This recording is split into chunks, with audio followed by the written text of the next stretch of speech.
Okay. It has been a while since I filmed a book wrap up, so like give me a second to like get myself together. I'm kind of fidgety, kind of out of the loop, kind of just a lot's happening. I don't know what's going on with my hair. It's doing whatever it wants as per usual. Like the curls are doing something. Who cares? Let's just, yeah, let's get into it. Okay.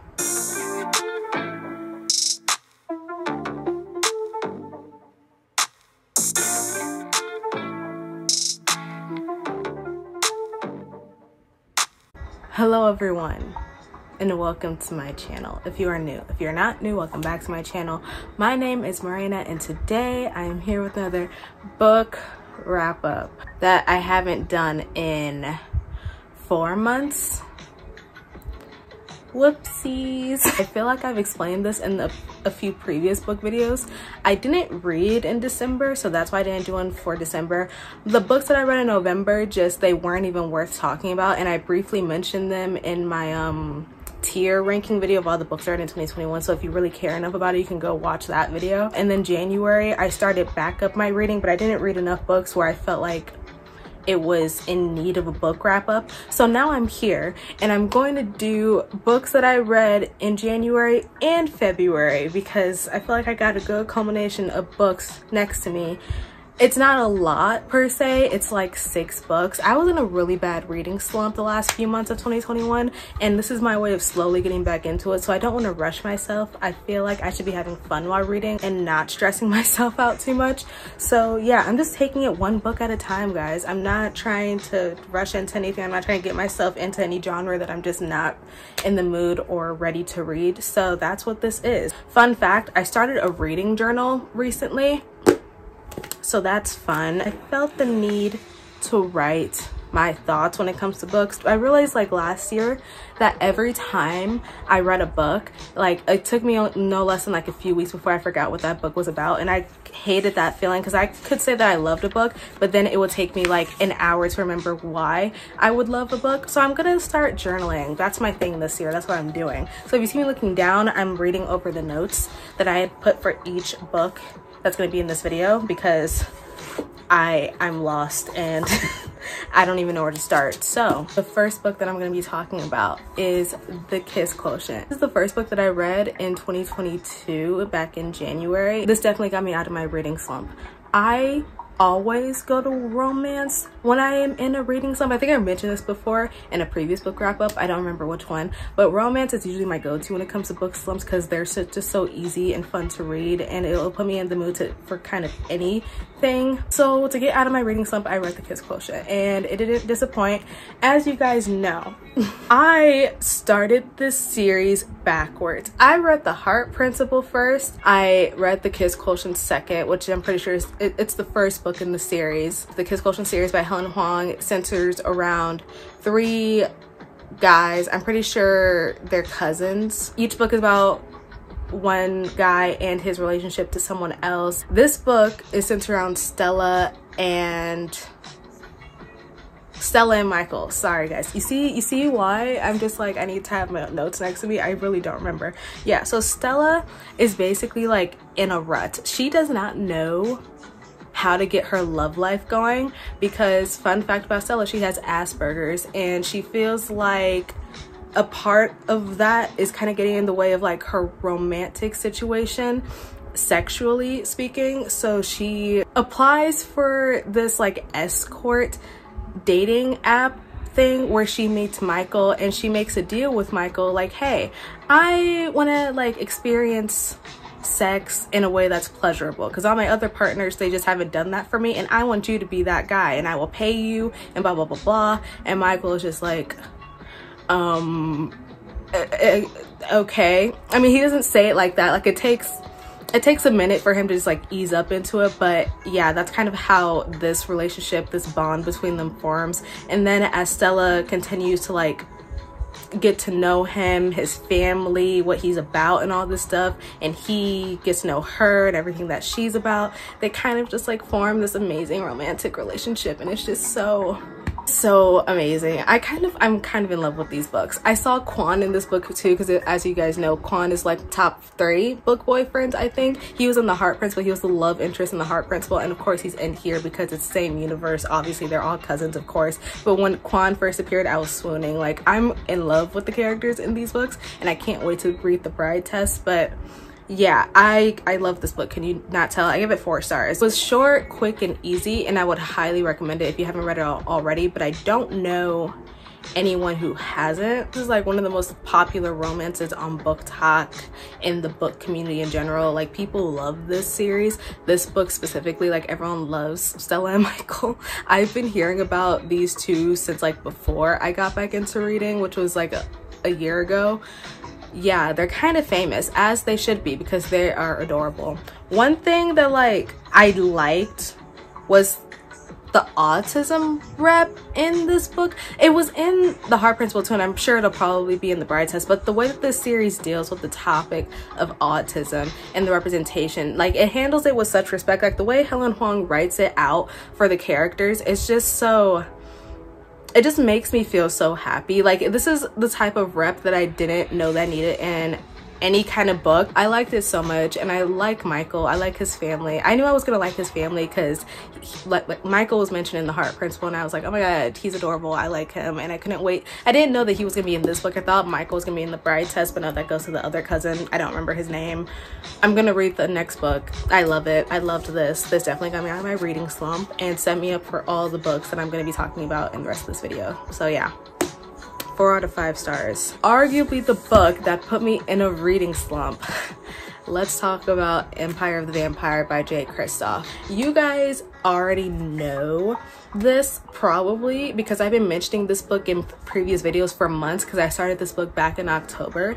This was supposed to be a part of my spooky reads October wrap up, but I couldn't do it. You guys see how thick this is? Like around, I think, 900 pages. It's getting to the point where I just had to take a break. There was a point, I think it was in either November, I think it was November and December, where I was like, I can't read this right now. I couldn't deal with it. Pretty sure if you look at past videos, you would see this thick ass book on my bed, because I didn't put it back on my bookshelf, because the only way I was gonna finish it if it was next to me in my bed, so I could have it remind me that, hey, I'm here, I'm on your bed, read me.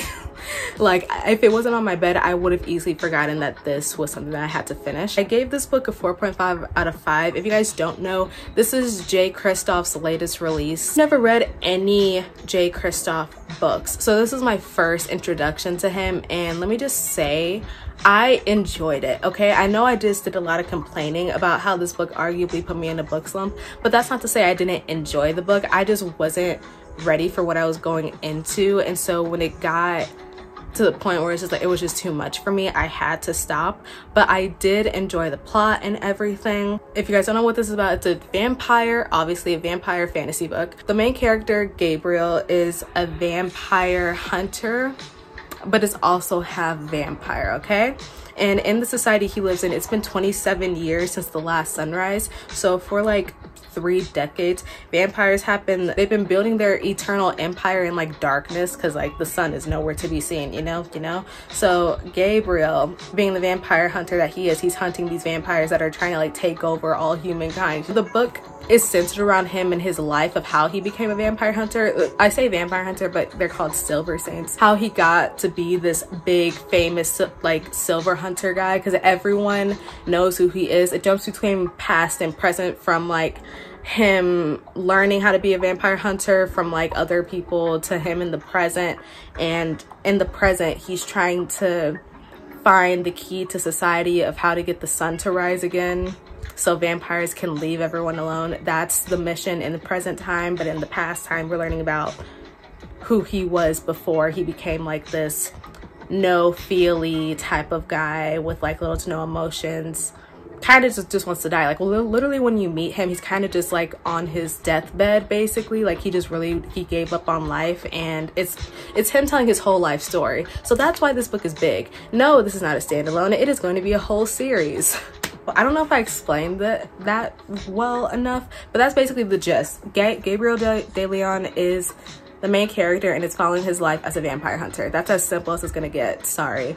Yeah, I liked it and I would recommend it. I just personally feel like it didn't need to be as thick as it was. Granted, I don't think any pages were wasted. I just feel like a lot of the events that happened in this book could have been summarized in like 1 or 2 paragraphs, but somehow Jay Kristoff made it into like 3 to 4 pages, and I just don't understand why he did that. Or maybe it's just his writing style. Like I said, I've never read any Jay Kristoff book, so I don't know if this is something he usually does in his writing. I liked the plot. Going on a quest to save humanity is always fun. Like, no matter what fantasy book you read, it's always fun. And he does it with like this ragtag team of like people who believe in this thing that they're supposed to find to save it, and he's not a believer. Like, it talks a lot about religion. Like, the topic of religion is brought up a lot in this book. The questioning of faith and beliefs is brought up a lot, especially in Gabriel's point of view, because you could tell in the beginning of the book that he is a believer, like when he was younger, but then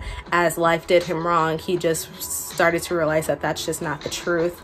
And then when he gets to the end, there's this big cliffhanger, not cliffhanger, like plot twist happens. You're just like, oh, that's why he's like this. Like, it threw me for a whirlwind. I was not ready for the plot twist near the end, so I was like, oh, that's why he questions literally every religious belief that these people have, because like this society is so religious. And I was like, what am I reading right now? The discussions being had in this book are very necessary, because they definitely relate to real life, just like in a more exaggerated sense, obviously because it's fantasy, but like, I don't know, I liked it. Okay, this is what I wrote in my notes. The question of faith and how it benefits you while also harming you at the same time, that was mentioned a lot through Gabriel's point of view. Like, his conflicting views with his religion were brought up with everything that he did. He worships his god or whatever, but his god hates him, and him being a vampire hunter is his way of like reprieving himself. I don't know if that's the right word, but yeah, it was interesting. I think the thing that grabbed me the most from this book was the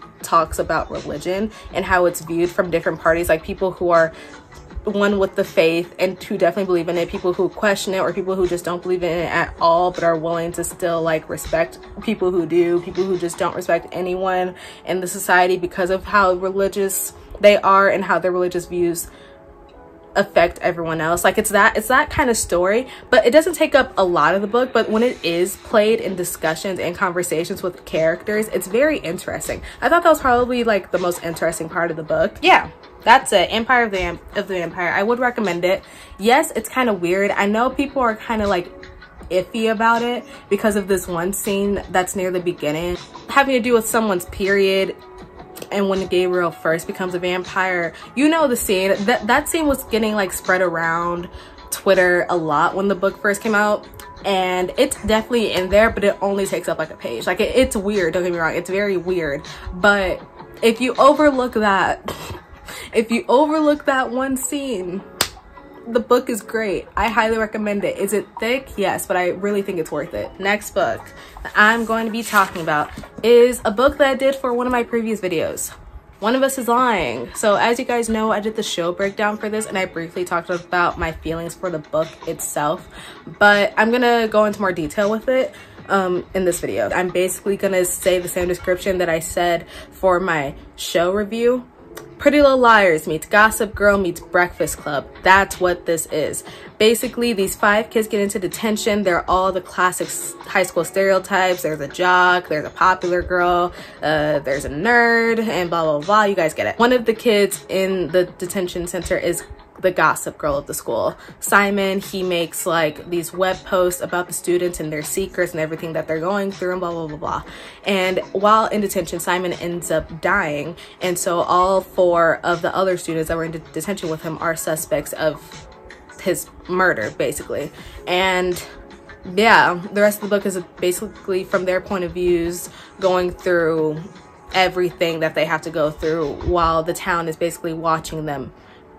It's a weird book. I'm not gonna lie, it's a little weird. It only took me a few days to read it. It's a really quick read. It's a typical like YA fiction book. It's a standard, I think, like 300 pages. Like I said in my show breakdown, I thought the show was read a lot better than the book because at some point the show just stopped being like the book, and I appreciated that because your source material to go off of was not it. I'm sorry. I gave this book 3 stars, but I feel like that was being too generous. I should have given it 2, maybe 2.5. The premise was good, but the way that it was executed just wasn't. Characters just seemed so two-dimensional.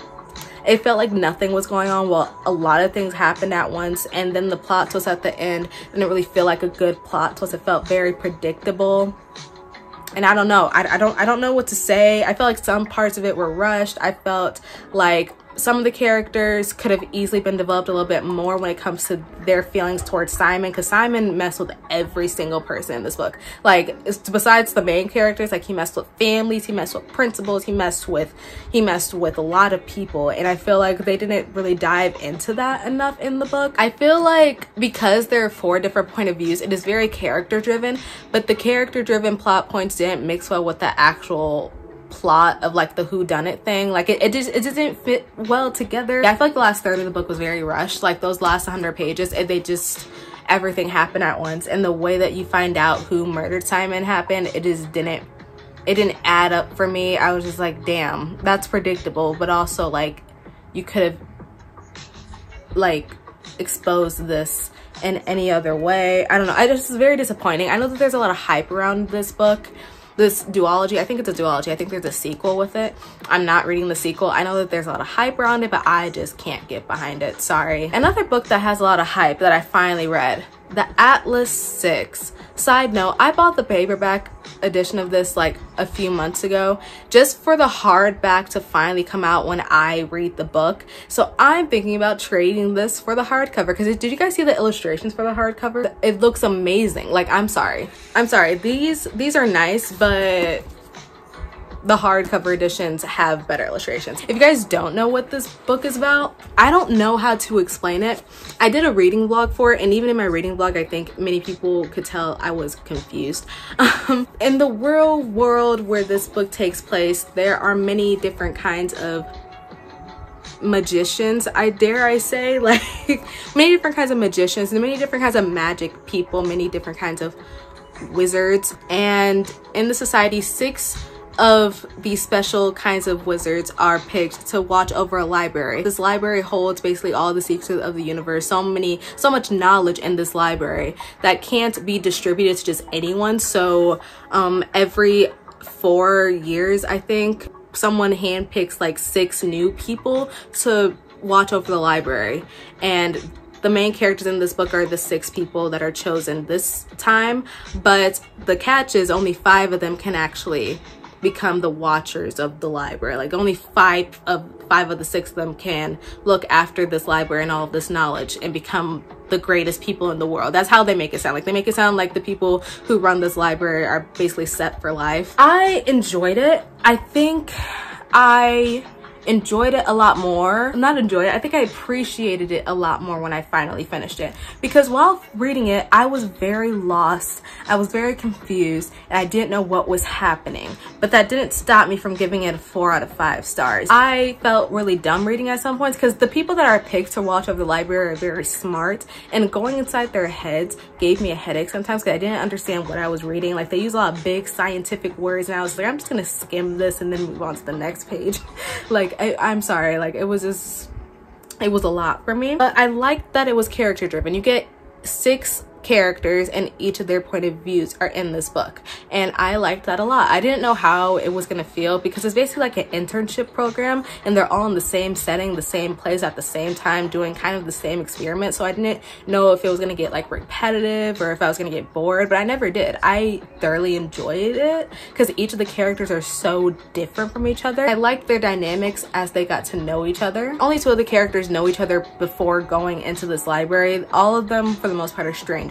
So seeing them get to know each other and like have some weird type of bond while not also having a bond, not really being friends, but yet kind of being friends, it's weird. Like I don't know how to explain these people in the book and their relationships with each other, but it's there. Like they make it known by the end of the book that like, hey, we're kind of in this now. Like we kind of have to do it, especially towards the plot twist in the book. They're just kind of like, yeah, we got to stick together at this point because we don't know who to trust, we don't know what's going on.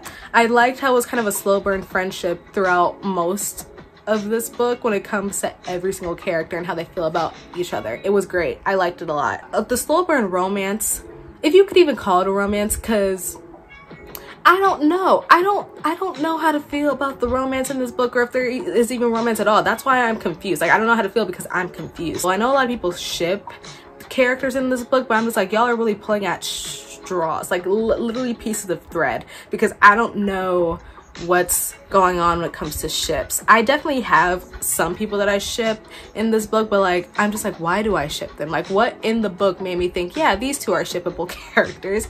I think I'm kind of just like in this delusional state with everyone else. I was like, yeah, these two are definitely endgame, these two are definitely canon. But the way Olivia Blake writes these characters, I'm just like, does she even realize what she wrote, or am I just reading too much into this part of the book? I don't know. Like, I feel an academic rivals to lovers trope with two of the characters. I also feel a bit of enemies to lovers with one of the two characters, but with another character. I feel some way about 3 characters in particular that had a scene together. That was strange. I didn't know if I was getting any romance in general, but when I did get hints of it, at least I think I got hints, I just wasn't expecting it to go that way. So I don't know how to describe the romance. It's there. If you squint, it's there.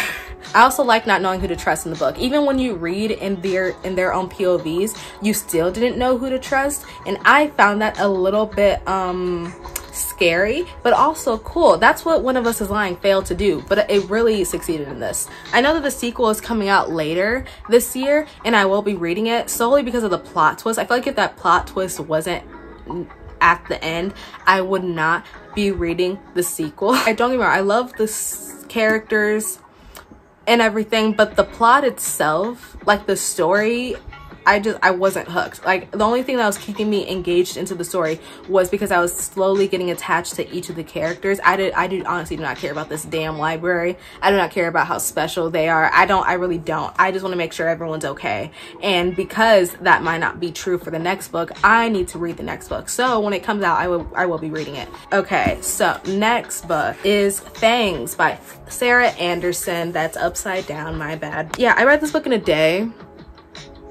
I loved it. I think this was my only 5-star read in the past 2 months. Wow, that's crazy. It's a graphic novel, a love story between a vampire and a werewolf. That's literally all I can say. That's like the only description on the back. Like comic strips basically about their romance and everything, and it's different on every single page, and it's just so cute. I really liked it. It's what I needed after a book like the Atlas 6. Like, don't get me wrong, I love me a good dark academia, but like sometimes it gets a little too dark, and I feel like that's kind of what the Atlas 6 was, except minus the academia. It was like dark internship / academia, and I needed something else, and this was something else that I really needed. I like how it was just a comfortable, normal relationship between a vampire and a werewolf without all the angst and the drama. Like, where are those kinds of books at? Because I feel like a werewolf and vampire relationship, you could do so much with that doesn't always involve like heartbreak and tears and angst.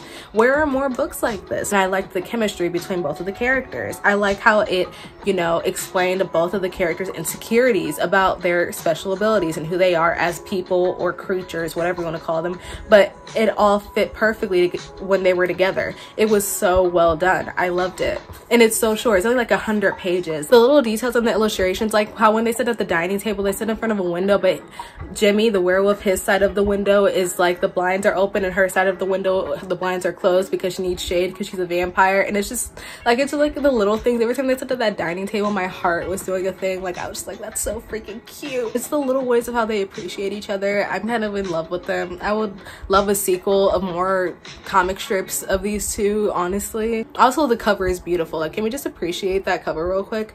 I love it. That's Fangs. Read it. It's so cute. Like, please read it. Last book I'm going to be talking about that I read in February is The Simple Wild by K.A. Tucker. Yeah, I rated it 3 stars. I had to double check because I wasn't for sure. This book is about this girl, Kala, who has been neglected by her father for like 12 years of her life, and all of a sudden she just gets a call from this lady saying like, hey, your dad has cancer, and it would be really nice if you visited him. Granted, he lives like across the world in Alaska and you live in New York. Like, I get it, but like, you need to come visit him now. And Cal is just like, okay. So she goes to visit her dad to get to know him before he, like, you know. And while she's there, she meets this guy who works for her dad's company, because her dad owns an airline service. I don't think I mentioned that. Her dad owns a very popular airline service in Alaska, and this airline company is one of the things that broke her mom and him up. Yeah, this guy, what's his name, Jonah is a pilot, and he doesn't like her off the bat. It's kind of like, I don't want to say enemies lovers, but it's definitely strangers lovers. Like, they don't know each other at all, which is why they make like judgments about them when they first meet, because they really don't know them. They don't know each other, and they don't like each other off the bat. Not really enemies lovers, but definitely not like, they don't like each other. That's definitely it. After a while, they start to kindle some kind of connection at some point in the book, but Calla is kind of hesitant because she doesn't want her relationship with Jonah to play out like her dad and her mom's relationship, where the dad basically left her mother to go to Alaska to run an airline company, because like Calla's only in Alaska for her dad, but once he's dead, like, she's going back to New York, so she doesn't want to go through that inner turmoil that her mother has been going through for years. That's what the book is about. Great, so we all get it, we all understand each other. So as for my thoughts on it, I gave this a 3 stars because I wasn't invested in the actual romance. I was more invested in Calla's relationship with her father, Ren. Ren is such a troubled soul, and you could tell, and it doesn't like excuse any of the shit that he did when Calla was younger, but you could tell that he has a lot of issues with what he did, and you could see how those issues affect the way that he communicates with Calla and the way that he just communicates with everyone around him. The way that Calla and him express their feelings towards each other and what happened between them, or what didn't happen between them, I guess. It's definitely shown throughout the book in a very beautiful way. I think their relationship, their bond, really helped me get into the book more, because like, I'm gonna be honest, Calla and Jonah, I didn't like Jonah all that much for me to be invested in their relationship. I thought some moments he was great, I thought some he wasn't. So specifically when he kept on telling Calla that she didn't need makeup. I hate it when guys do that. Like, please stop. Like, it got to the point where he literally stole all her makeup for like weeks. I was like, girl, if you don't get your dad to fire his ass, like, I'm sorry. I wish a man would touch my makeup, steal it nonetheless, hide it in his house, and then nothing. Now, like, I was just like, okay, let's find someone else to be with. I don't know. Like, the romance just wasn't hitting for me like the father-daughter relationship between Calla and Ren was. Like, I was attached from them bonding again, even though I knew that it wasn't gonna end happily because he has cancer and he's close to dying. So yeah, I knew it wasn't gonna end happily, but I was happy at the end regardless, because she got those last moments with her father. They got closer as the book went on, and I was just like, because they were just so good. This is a romance, so if I were to rate the book based off of the romance, I'd honestly give it like a 2, but because of everything else in the book, like the bonds that she makes with the people in the town, because at first she doesn't like the town because like she's seen as the stuck-up rich girl, and I guess like in some way she kind of portrayed herself as like, even she acknowledged, like, she was like, maybe I am that, but it's okay, it's whatever. Like, she kind of bonds with everyone in the town slowly but surely, including Jonah. And yeah, I liked those bonds a lot more than whatever was going on with her and Jonah. I felt like even when her and Jonah got together, it was very rushed and weird. Yeah, 3 out of 5. I guess I would recommend it.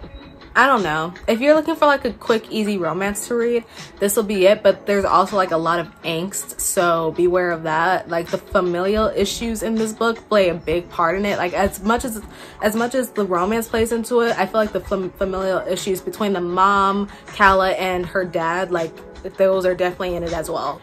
And yeah, that's my book wrap up for January and February. I'm hoping to do these more consistently now that I'm getting back into reading slowly but surely. I have a lot of books that I want to read that are on my shelves. I don't really make TBR videos because I don't feel the need to, because I'm kind of a mood reader, and the past few months I've been buying a lot of books and not reading them, so I'm slowly going to be focusing on the books that I haven't read that are currently on my bookshelf. So any of the books that you see in my screen right now that I have not gotten to, those are probably going to be in future videos to come, because I've been spending a lot of money and I don't know why I keep doing this when I'm not reading anything. So expect those later in the future. I hope you guys enjoyed this.